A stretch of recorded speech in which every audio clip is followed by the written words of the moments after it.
Hey everybody, welcome to a brand new episode of The Blueprint. My name's Gary, I'm going to be your host for today. The Blueprint is all about helping people be better at marketing. We've got online events, we've got in real life events, and we also have this lovely podcast.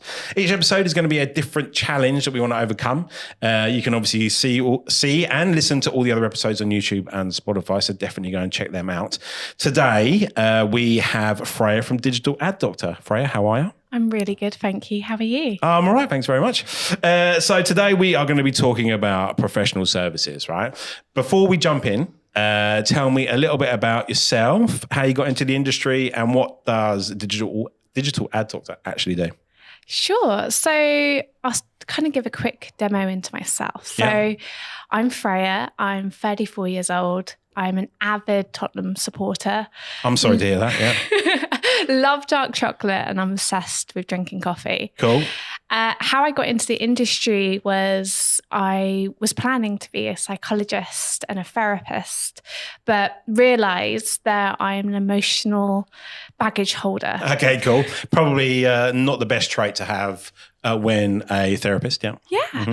And literally I was kind of sat down by my parents and they were told, or they informed me that I needed to find a way to make money. Yeah. So I went to Ask Jeeves and I literally put in kind of client-facing roles, Right. temping opportunities, and I found a job as being a personal assistant at an agency. Okay, cool. And I started there, and that's where I learned about this thing called Google. Yeah. And that you could put your feelings and your experiences and your wants into a machine, and it would then pump out some information that could kind of help you. Wow. And that's how it all started. And I think we know each other from Reflect Digital, right? Yes, Is we that do, right? So yeah. I think I spoke at an event probably now 2 years ago, maybe actually 3 to tell you the truth, because I think I didn't do one, or anyway, I forget. It was an event over at Maidstone Grammar School for Girls, right? Yes. And then since then, I think you've gone and started Digital Ad Doctor, or you were doing that. What was that scenario? So I started Digital Ad Doctor in 2016. Okay, cool.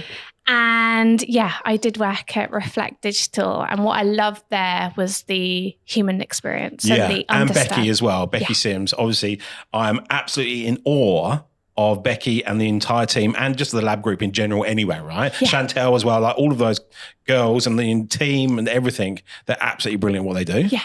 You know? So you were Digital Ad Doctor 2016, and then also worked at Reflect Digital for a bit. Yes. Yeah. Cool. And now, what do Digital Ad Doctor actually do? What's your what do they call it? Elevator pitch. So we connect you with your clients, and we really lean into understanding who your Dave and your Catherine like avatars are. Right. And that's where I really lean into behavioral science and psychology, because I like to figure out who they are and then work back in a media plan. So we know who they are. Yeah. And then we can then pick the right channels to then speak to them on. I think that a lot of that is kind of overlooked, right? I think if you think in the audience, there might be, you know, these small business owners where they are, you know, it could be a plumber by him or herself, and they just go, oh, I think I'm just going to post on Instagram as their marketing strategy, where actually there is that massive in-depth stuff where you need to understand your persona and their behaviors, not necessarily a purchasing behavior, but just psychologically where they're at. You know what I mean? So today, I'm quite excited about this one because I like the sound of my own voice, and I know a little bit about marketing for professional services. The last few episodes, definitely go check them out. They've been about e-commerce, email marketing best practices, and something else I can't remember. I knew nothing about those, so I learned loads, which is great. But I'm hoping you're going to be able to teach me a few things as well. Yeah. So professional services. What do we mean when we say professional services? So what we mean by professional services is more on the experience that we're going to give clients. Okay. And this is where we need to really lean into the benefits of our products and what problems they solve. Yes. And I think people in professional services, it's a bit like real estate agents where none of them are marketing people. They're all employed to do the task that business is there to do. You know, there's no marketing people in a real estate agent. There's no marketing people in an accountancy firm or a law firm or whatever, you know? So I worry for these firms, for these professional services, because they don't know how to lead generate. I would assume a lot of it comes from referrals. You know what I mean? A lot of word of mouth. But I think for them, you know, where would you say the first step is in strengthening your marketing strategy for a professional service? Because I think, you know, they've got loads of data. They love data, right? Loads of people, loads of referrals, you know, lots of email addresses and stuff like that. But what's the first step? What do they need to take into account when thinking about marketing for their professional service? So what I recommend for that scenario, so if we go on real estate, it's a perfect one. Most sales calls you'll have will inquire and they'll say clues like there is a school local to your area. And if you use tools like Infinity, like their call tracking softwares that have an AI layer, they can pull common keywords that come up in these calls. And what you can do is start clustering clients to say, we get a lot of calls around June, July from London boroughs where people are looking to relocate for schools, for example. This is an amazing tip. So let's then have a look at local schools that are in the areas that maybe have 2 to 3 bedroom houses. And try and see when those seasonalities kind of peak and trough, and where you might want to look at door-to-door advertising. Or you might want to look at radio advertising because people are commuting and they don't want to commute as much. Absolutely. Or even generating a podcast as well to be able to get that content to be consumed in transit. That is another good one, right?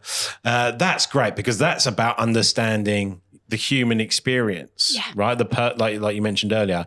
You know, the people that you're marketing to, what their behaviors are doing, you know? And that's also, again, talking about real estate agents, you're using data and skills that they already have in terms of selling, marketing a house to also obviously selling and marketing themselves, right?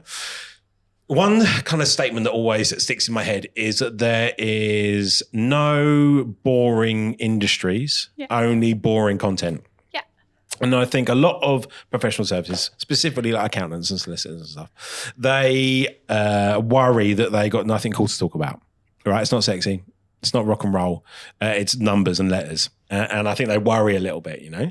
So what do you think, what do you think they can do to start generating awareness, right? Because I don't think anyone's going to engage in a 5-minute video about wills or legacy or anything like that, right?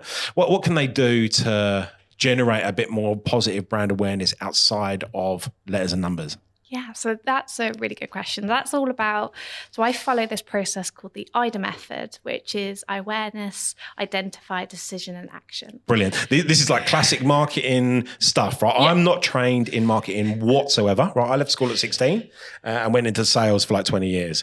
I was a creative / stoner at the same time. So I managed to bridge my sales and creativeness over into marketing. So I've got zero professional like training on marketing. So I love this kind of stuff, right? So just explain to me that again, this method, the awareness. So it's like a funnel. So if you imagine it like this, you have awareness, identify, decision, and action. Right. We have this cliche word about touch points. Now, it's kind of thrown around that there's 15 to 20 touch points. Yes, I've heard this. Yeah, that's right. So you say you see the same advert 15 times, you might then purchase, right? Exactly. Or I see the same TikTok 20, 15 times and I've mentioned this before, on an air fryer. I then all of a sudden have an air fryer in the office and an air fryer at home. Yeah. Mm-hmm. And this is where you have like FOMO, urgency, Black Friday, for example, massive discounts. Yeah. You have to take people on a journey. You have to story tell. Yeah. Now, when you're doing this example of wills, kind of putting together family law or anything like that, it's very difficult to kind of go, what kind of content do I put out? Is it edutainment? So I'm educating, but being entertaining at the same vibe. Yeah. Or is it kind of war and peace documents that people are going to read? Yes. Now, the question that I always ask is, if you have your Dave and your Catherine, understand how they like data. Mm-hmm. So how they want to consume the content as well, right? Yeah. So like I'm very analytical. So I would love to read a document, love to look at data. Right. But presume maybe you Yeah. are more visual and you would like to watch something and listen to something. Absolutely. I'm definitely audio-visual, 100%. I think reading is tough for me. I think I actually sell against it in terms of an agency, right? I think also professional services people are probably the analytical, data-based, written word content. Yeah. When I say content, I mean photos, videos, audio, right? But I think I also overlook the written content and the white papers and the PDFs that actually the professional service companies are probably really good at and really enjoy doing, and they actually work very well depending on who their audience is, right? Yeah. But this is where I kind of suggest always use like Answer the Public. Oh, yeah. Answer the Public. That's a website, right? So for the listeners at home that don't know, Answer the Public is now, I want to say, purchased by Neil Patel, that's right. And it's about, you put in your topic, your niche, and it comes out with about 500 questions that people are asking on Google right now. Yeah. It's a paid service. It's pretty pricey, but the return is absolutely huge. So 100% definitely invest in that. Yeah, because what it does is if you ever have, I like to call it mind blocking, where you're just kind of like, I don't know what to say, I don't know what to do. It's a good point of view to look at the 5 W's, the what, the when, the why, the how. Yeah. And the professional services teams will all know about the 5 W's. Yeah. Yep. And then you can start writing content pieces of why you need a will plan in place. What does a will contain? You can start putting out content, but this is where I say diversify your content. Yeah. So have the written content, but we have Loom. So maybe a member of your team could just take you through a quick 2-minute snapshot. Now people buy from people. So you can then go on calls and be like, if you get a call from some guy saying, I heard Brian that did a talk about why I should have car insurance. Yeah. You can go, okay, let's now start producing more content that gives us those types of leads. Do you know what? I think you're right. Obviously the why, we as marketers bang on about that all the time, right? It is all about the why. I think, that classic 80s/90s statement where Black and Decker don't sell drills, they sell holes, right? And I think that goes with the professional services side. Again, let's talk about wills because it's a relatively emotive piece. I think storytelling really goes down on that product or that service, right? Because like I said, it's difficult to make cool or emotive or connecting content when it's really informative, And I think professional services should now have like a parallel channel of content where they have the written, formal, educational content, but also have that story-based. And that can be case studies. I'm not a massive fan of case studies. How do you feel about case studies, like whether they're written or video? Well, this is where I look at case studies and I look at the watch time of case studies. Yeah. Because people don't get to the objections and the punches to the end part of it. And Correct. Typically people don't watch a lot of video for a long amount of time. No. And this is where you can cut it up into YouTube shorts. Mm-hmm. But again, this is where we have to look at review mining. We have to look at what you're trying to get across. Yeah. And do people find it genuine or do they find it That's the thing that I have about case studies, right, is you're telling the client what to say. Yeah. And you're only picking a client that's going to say good things. Yeah. I see through that. I don't know if the general public see through that. I would hope they do. I don't watch case studies. When a client says to me, they come to me and say, I want a case study video. I'm like, I'm not a fan. I'll do it if you want to because I'll take anybody's money. But I don't think it really cuts through. I think you're better off, telling a story.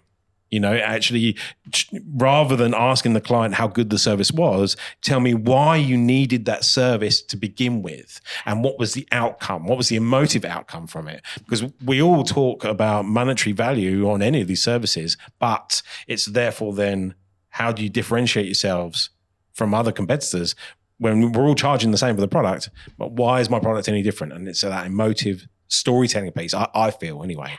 It's so true. So yesterday I brought on a client and I have a pretty kind of thorough onboarding process where I ask, what are they expecting from me? And we almost put together a kind of gentleman's agreement that if I stay in communications with you, you also give me communications in terms of lead quality, and it's a partnership rather than a service swap. Yeah. And I then have a look at that. We have this thing called a red string, where I will always look back at their wants, their needs, their love language, and try and see if I can best suit what I'm delivering them. So we're always having a kind of happy conversation either way. Yeah, it sounds like a relationship that you're having, and then that's exactly it, right? And I think it's funny to keep going down that relationship kind of metaphor, but I think you go through ups and downs as well with a client, and it's all about open communication. That's the really big thing, is to be able to communicate. And also, you hear this whole customer's always right. A lot of the time, the customer's not always right. And they go, oh, what I want is one big 5-minute video because that's going to really sell things. And I'm like, you're wrong. You really, and it's difficult in a lot of industries to tell your prospects that they're wrong. And it's like, sometimes I won't make the video because I know it's just not going to work for them. And I see success when I create the content for them, when they see success. You know what I mean? Yeah. And anyway, I digress. So professional services, I think, this goes back to my other statement, right? Where I think it's difficult to create content that's cool for professional services. And also, everybody sells the same product. They're all lawyers are the same, and the only difference they've got is money. But really what they should think about is actually the people. They should be a people-first organization. The main difference between any of these professional services in their own sector are the people. Yeah. Do you know what I mean? That's the only thing you can't replicate. Everything else, yeah, man, they can do a will, they can do a will. These guys can do your tax, these guys can do your tax, but they haven't got Steve Jobs. They haven't got Joe Blogs, and they haven't got Jane Blogs. Do you know what I mean? Yeah. I think that's really key. What kind of stuff could you do? Now, I know from a video perspective, let's take video out, because a lot of these people are probably scared to be on video as well, because they're relatively conservative, I would assume, right? If we're not talking about video and audio, what kind of content can professional service firms create? We spoke about informative, but physically, what pieces of content, Well, this is where you really want to kind of layer, again, your kind of archetype into essentially what they do during the day. Right. What types of content would they need at that moment? So when we look at marketing nowadays, it's real time. So absolutely. It's almost instantaneous. And this is where you have to look at remarketing and reinforcing that sales call. Yeah. You get my drift. Yeah, absolutely. And the goal for us is to capture information. So if you look at channels like Instagram, Facebook, TikTok, they're rented properties. Absolutely. And your brand page could get hacked or pulled. And your power for investors or for your own CEOs is the CRM database that you have. Right. And how engaged that database is.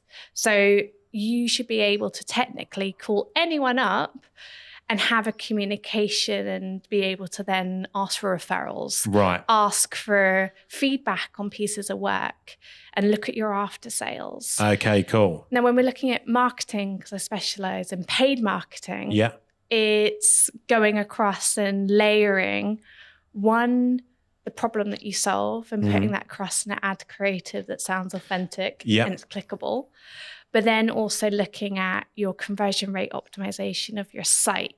So when they come through your digital shop, if you imagine it like a little doorbell, what products do they pick up? What do they look at? And can they navigate to the till? Yeah. And this is all huge stuff, right? We're never going to solve it in 20 minutes. No. If we did, I'll be charging loads of money for it, right? But you've mentioned a bunch of things there, right? So there's the shop front, quote unquote, which is the website. You've got to make sure, that is converting. Yeah. And I think you've got to tell stories. You got to hit that pain point.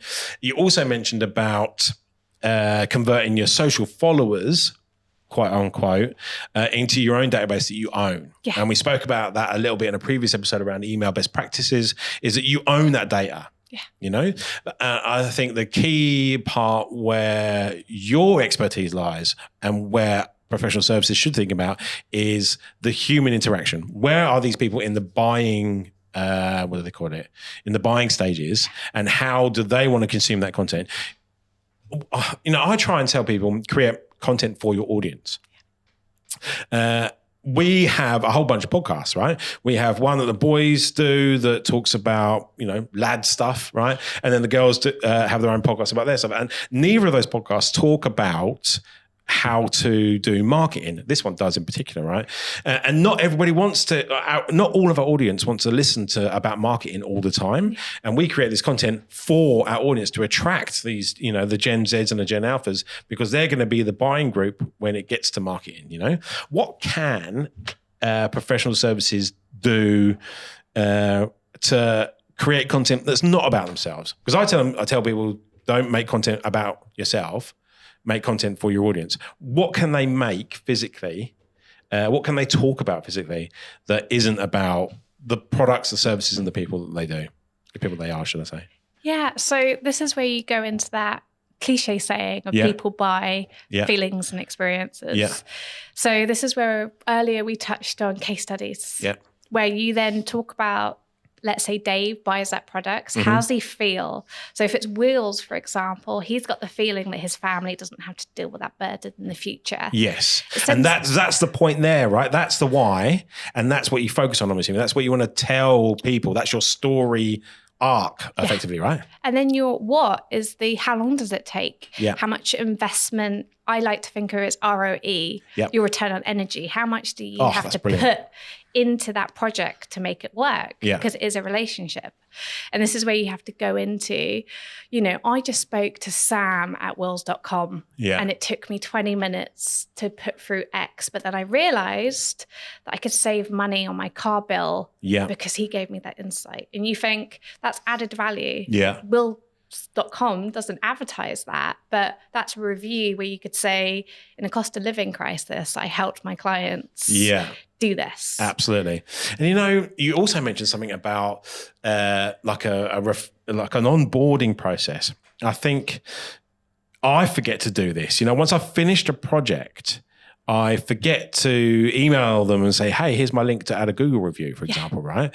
And I think maybe as part of your own onboarding process, or even exit interview with a client, whatever it might be, have the marketing stuff in that list of questions. Yeah. Because I think professional services, like I mentioned at the beginning, that they're probably based quite heavily on referrals and repeat business from individuals rather than new business or acquisition as such.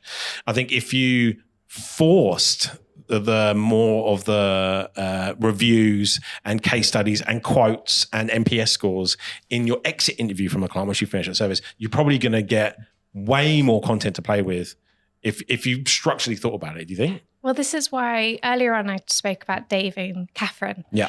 The reason why I've called her Catherine is because she likes to be called Kate and she's your brand advocate. Right. And she is the person that goes to networking events and she goes, have you met Gary? He does video content. Yes. Have a look at this.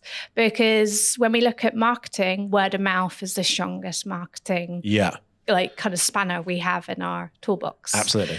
And this is where I looked at traditional marketing and we had mystery shoppers that would go into Topshop. They would go on Emirates Airlines and they would report on customer feedback, seat quality.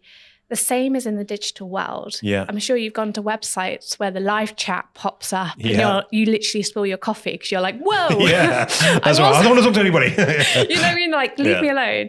And this is where I always say to clients, every 3 months, do a mystery shop of your site. Yes. Check it works. Check the color psychology. Check your button placements. Yeah. Even go through the checkout process as well. I think people overlook that click to purchase. If you are selling a particular service that you can sell online, do be, like you said, a mystery shopper. Yeah. It seems so 90s to think about a mystery shopper thing, at Debenhams or BHS or whatever. But it's the modern age. Do it on your website, right? And also do it on your competitor websites. Oh. So this is where you can have a look. And what I say from this kind of area as well is get 5 people's point of view. Yeah. Collect it. and then just have an average and go, the form for these 5 people took 8 minutes. That's a little bit too long. It should take 1 minute and 20 seconds, which sounds crazy fast. Yeah. But you may be asking for too many questions. Especially front loading those questions, for example, right? Yeah. That is an amazing tip. Talking about amazing tips. Yes. Let's what I like to do is leave the listeners with some actionable advice that they can go away and action literally tomorrow, right?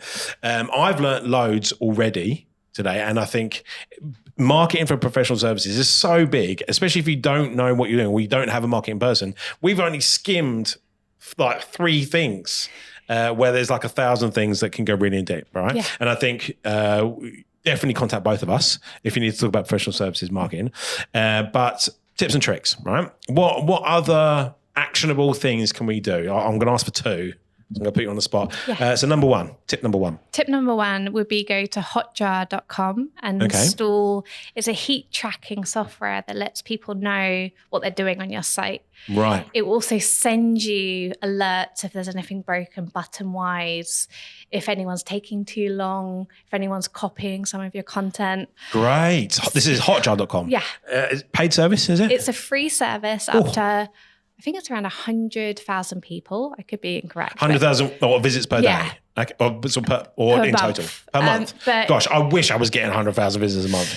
But I have it installed across all of my clients. Right. And it just gives you a quick touch point that if you ever get a CEO that says, I have all these clicks, but no one's converting, you can say, let's go and have a look at the recordings from Hotjar and see what people are actually doing whilst they're on your site. That is a mega tip. I'll add one. Before we get to your second, I use a tool called Dealfront, totally free. They have a paid service, so it's Dealfront Lite, and it tells you who is visiting your site, right? It's a very restricted amount of data, obviously GDPR wise, but also the Lite version being free, they only kind of tell you what the business name is, but that business name could also be the internet business that hosts their fiber connection, right? So it's not 100% accurate, but I have generated conversations with businesses based on who's visited my site. I don't tell them, I knew that you visited my site, but I send them an email or I connect with them on LinkedIn to kind of give them an extra nudge to help convert that sale. Love it. Hotjar.com. Tip number 2. Tip number 2 would be to track everything that you put out. Now, what I mean by that is you have these things called UTM parameters, which is bits of code that you can add to your URL. Now, you'll get told by LinkedIn, you'll get told by Instagram, the best time for you to post is 8 a.m. or 12 p.m. But if you tag up your lead magnets, your tripwires, you'll then get insights into how long did it take them to convert, when did they come in? And then you can also look into demographic and psychographic data, which makes you then cut a lot of assumptions out. Yeah, I think you're right. LinkedIn and Insta say, best time is Tuesday, 11 o'clock, whatever. But that's generally, that's like the general average for everybody. It might not be the same for you, it might not be the same for your industry. So absolutely, definitely put those UTM codes in all of your URLs, right? Hey, look, we could talk forever. How do people get in touch with yourself if they want to talk about the human side of marketing? So just literally head to digitaladdoctor.co.uk. I have a super friendly form. Just fill it in. Takes 90 seconds, 1 minute to fill in. Yeah. And we'll just have a chat about your goals and what you're looking to achieve. And then it's my job to find out who your Dave and Sue is. Brilliant. And Kate and Catherine. Yeah. Hey, look, thanks very much for being on the episode. Listeners, thanks very much for tuning in. You can listen to all the other episodes on The Blueprint, wherever you get your podcast injection from, also on YouTube. So definitely check out the videos if you need to. If you've got any topics that you want us to cover, let us know in the comments below. We will see you again very soon. Catch you later. Cheers. Bye.